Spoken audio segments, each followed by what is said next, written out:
This girl's first day at school, trying to attack the teacher on her first day at school. The unsuspecting teacher is still asking what 3 plus 3 equals. 3 plus 3? Really? What kind of school is this anyway? Alright, but everyone knows it's 6. The teacher was a bit embarrassed. She decides to give her a 2-digit number.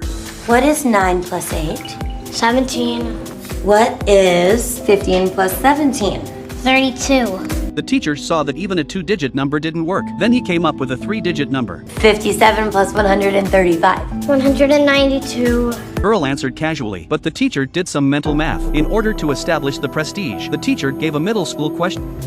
What 57 multiplied by 135 is? The girl sighed. Then she frowned too. The teacher thought he had the little girl. He was about to turn around and continue the lesson. 7,695. When the teacher heard this, she grabbed her calculator, and she got it right. The girl even gave the square root of the question off the top of her head. Shortly afterwards, the headmaster of the school wanted to come and sit in on the lecture, but as soon as she entered the classroom, the girl raised her hand.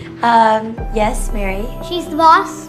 Mrs. Davis is our principal. Okay, now I want you to get on your phone and call Frank and tell him to get me out of here. Principal looks confused about what's going on. A man comes to pick Mary up from school. The teacher came out from behind him. The man is little Mary's Uncle Tony. The teacher says Mary's probably a genius. She was only 7 years old and could do this kind of problem. But Tony said that Mary was just a normal child. She's 7 though. I learned it when I was 8. The teacher was surprised, but of course he didn't believe Tony, so he went back and searched the internet for information about the girl. And sure enough she found. Mary's mother was a genius mathematician. She was working on a problem of the century, but then for some reason she killed herself, and that's exactly what happened. Mary had been brought up by her Uncle Tony. All Tony wanted was 4. Mary had a childhood like other children, and not like Mary's mother. But how can a genius hide its edge? The teacher had just handed out the papers for the midterm. It's done. The teacher laughed.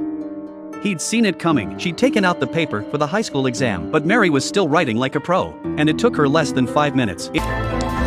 Done. Mary seemed to be settling into the school, but that day she got into serious trouble.